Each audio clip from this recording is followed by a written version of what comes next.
and welcome to the X22 Report. My name is Dave, and this is episode 217, and today's date is November 16th, 2013.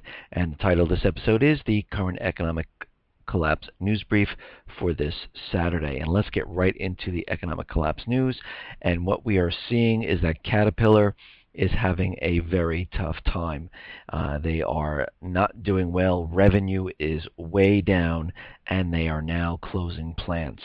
And Caterpillar on Friday said it will close another plant and lay off another 240 people because of the very sharp drop in demand for its earth-moving products. And last month, as I reported on, it closed a mining equipment facility in Texas, laying off 100 people, and it also laid off 900 workers at its biggest mining equipment plant in Illinois and South Milwaukee, Wisconsin. And over this whole entire year, Caterpillar has laid off around 13,000 jobs right now, and we're not even done with this year, and there could be more layoffs coming. And this is a sure sign that things are not going well. There's no construction's not going on, mining's not going on, and they are closing plants. And they were using Caterpillar as an indicator that the economy was doing better. They were showing, look, revenues are up, people are still building, and this is all falling apart, slowing down, and we can see it happening right in front of our eyes. And another sign that things are not going well in the economy. They keep telling us that unemployment's getting better. They're showing us unemployment's continually going down, and we're in the 7% range right now. And if we go back in time, back in the 80s, we saw unemployment much higher than 7%. But what's interesting here is that President Obama came out yesterday saying that he wants to extend the emergency unemployment again for 2014, because we have to remember, I reported this on 2 or 3 reports back, that come this December 28th, it was reported that 1.3 million people are going to lose their unemployment. Well, they just upped that to 2 million people are going to lose their unemployment benefits come this December, and they want to extend this because they believe that the unemployment arena, the job situation, is not as strong as they would like it, and it's because they're using manipulated numbers, and this is why they really need to extend the unemployment, because we've been in the 7% range many times throughout the years. And if you look back, it was in the 70s, it was in the 80s, it was in the 90s, and they did not continually extend unemployment like they are now. And why this is happening is because now they are using manipulated numbers, and the real numbers are showing that unemployment is reaching 25%. So they need to keep the masses happy right now. So what they're doing is they want to issue unemployment again. And of course, this will help those people who really can't find a job, because there are none out there. And I know many people who are in different industries that are having a very tough time finding work. I mean, everything was great, and they were in their full-time job making a good living, and all of a sudden they were laid off, and I've been talking to them, and they've been saying, I've been looking everywhere, I cannot find a job. There's like nothing out there. They're sending resumes around. There is absolutely nothing. Yes, there are lower paying jobs, but again, how do you support your family doing this? And at a certain period of time, these people are going to have to make a decision. Do we sell our house? Do we start selling things? Of course, they have to go into their savings if they have any, and this is a very big problem all across the country right now, because the unemployment is a lot higher than what they are reporting. Now, as we know, in Syria, they are dismantling the chemical weapons, and they're trying to truck and move the chemical weapons out of Syria. And what's happening right now is that the Syrian army is trying to get the chemical weapons out of the country, and they have to fight along this one passageway, this one road in the country, because the rebels, I guess, are butt up against this road, and it's making it very difficult for them to get these chemical weapons out. And the Syrian forces went on the offensive on Saturday against rebels positioned along a major highway linking the capital with the coast. Rebels said a strategic road that is likely to be used to extract chemical weapons from the country. And they are afraid that these rebels are going to try to get their hands on these chemical weapons, and this is a very big problem. Now, a couple weeks ago, and I believe this was the end of October near Halloween, Israel flew in and destroyed some missile depots that were on military bases, and I think they did this 4 times as of right now. And what came out is that before they actually struck into Syria, of course, Syria didn't strike them. They just flew in with their jets and bombed Syria. It's almost like whatever country you're in right now, it's like another nation just flying in and bombing. And of course, what would any other country do? That would be an act of war. Well, they flew in and they bombed the missiles in Syria. But what has come out is that 9 hours before this happened, the U.S. military ordered photographs of the exact same location that was bombed by Israel. So what does that tell you? Basically, what happened was at 10 a.m., 9 hours before the strike, the United States took photographs of the bases that were going to get hit and then transferred them over to Israel to let them know these are the targets.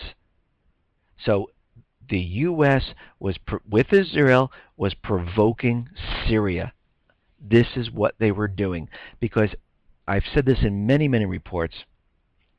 The agenda is still the same. The goal is still the same, to get into Syria and Iran. These peace talks, this chemical weapon dismantling are a complete illusion right now. This is to fool everyone, to make everyone think that the U.S. is looking for peace. The central bankers are looking for peace, and this is completely not true. What they're going to end up doing is they're going to have something happen here in the U.S. to get the war started. And we can see that there has been a buildup of information coming out, preparing for these false flags. Now, the FBI has come out now, and it's warning the U.S. government that anonymous hackers breached a lot of governmental offices, businesses, banks, and financial institutions. And what they said is that they have stolen sensitive information, and they have left the back door open for anybody else. And they've left the back door open in the Department of Energy, in their systems, in the financial institutions, and in businesses. And right now the FBI is reporting, and this is an internal email from Energy Secretary Ernest Moniz. The stolen data included personal information on at least 104,000 employees and contractors, family members, and other associated with the Department of Energy, along with information on almost 2,000 bank accounts. And the FBI is saying right now it is unknown exactly how many systems have been compromised, but it is a widespread problem, and now they have left a passageway for other hackers or cyber attackers to come in and pretty much do whatever they want to the systems, because they have no security at this time. And we can see they are paving the way for something to occur, some type of false flag event to happen. Now, on CNN, Mike Rogers was out there again, and he is saying that Al-Qaeda has reinvented itself. And what he's saying is that they are posing the biggest terror threat to the U.S. homeland in more than a decade. And Mike Rogers went on to say that Al-Qaeda is posing a huge threat and it can be bigger and more devastating than 9/11. And he goes on to say that now they have a different attitude and more affiliates. They're trying to commit acts of violence in the United States. And he said to me, this makes the threat much worse against the United States today than it was even before 9/11. And the threat from Al-Qaeda affiliates has grown. They set up in unstable countries in Africa and the Middle East, where they get safe haven from their leaders in those countries, and they are encouraging smaller scale attacks by lone wolves more than ever before. And what he's saying that the next attack here is going to be by Al-Qaeda and these lone wolves. And what he is saying is that, and I have the video on this page, by the way, on the x22report.com site. You can come and take a listen. He's being interviewed by a CNN reporter. Just click on the current economic collapse news title. That will bring you to the full page of the report. And what he's saying is that these attacks are going to be much worse than 9/11 because they are going to happen in different areas, in many different areas, in a much smaller scale in the area. And this is what I've been talking about, is that these attacks that are going to eventually come from Iran and Syria, they are going to be a mixture of chemical, nuclear, and you can see what's happening with the cyber attacks and the Grid X2 drill. They are paving the way. They are getting prepared. They're learning how they can completely bring down the system. And they are going to use this as, oh look, anonymous left back doors, and this is how the Syrian Electronic Army got in, or the Al-Qasim hackers from Iran got in. Oh look, we were trying to make peace with Iran, and they sent over a dirty nuke. And I reported this on a couple of reports back, a report that came out saying that they believe that Iran has the ability to create a dirty nuke right now, and maybe a more advanced one a month or two down the line. Plus, we have intel from Syria stating that Assad is hiding chemical weapons and has a sizable cache of them, and the UN has no idea that they're missing. And we can see how a chemical weapon attack could happen here in the United States. So if we can have a mixture of all these things happening at the same time, think about how this can play out. I mean, the Syrian Electronic Army, Iran, of course it's really not them, bringing down the power grid in certain cities. Not all of them. Everyone's not going to lose power. But in certain cities, power has gone out. In the major ones, New York, Chicago, L.A., and somewhere in Dallas, Texas, or Miami, or something like that, bringing down the major cities. So there's riots, everything is out of whack, and the president has to step in and to declare martial law throughout the country right now because they're afraid more power and more attacks are coming, and it will knock out the grid. But other cities are still left on so they can hear this news coming out. And then all of a sudden, in other places where they do not have power outages, they have a dirty nuke explosion, they have a chemical weapons attack, and all of this, they can wrap it up and blame this on both of those countries. And if you don't think the American people, who are completely unaware of what is really going on, they are going to beg for war, they're going to want revenge. And the Obama administration and Obama realize right now from what happened in Syria, the American people do not want to go to war, and the only way to get people wanting war is to bring this attack here to the United States. And this is what's happening right now. They are using this illusion to make everyone believe that the U.S. is looking for peace. I mean, in Syria, the only reason they backed off is because Congress was not voting for war, and the American people said no way.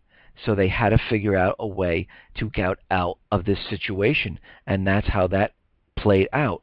Here now, we have Obama going to Iran saying that and they're pushing very hard for peace. All of a sudden, after 30 years, they're pushing really hard for peace, and they're telling Congress no sanctions, because I'll have we have a diplomatic solution or a military one, and if you do more sanctions, we're going to have to go military.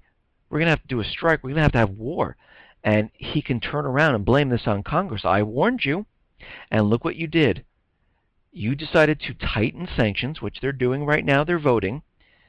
Since you tightened sanctions, a dirty nuke went off in the U.S. And Obama could say to them, I told you, look what happened now. So Congress, gets all scared, and they're like, oh my God, look what we did. Okay, now we got to go attack Iran. And this is how it's most likely going to play out. Listen, everyone. Thanks a lot for listening. Be well, be safe, and especially be prepared. Thanks a lot.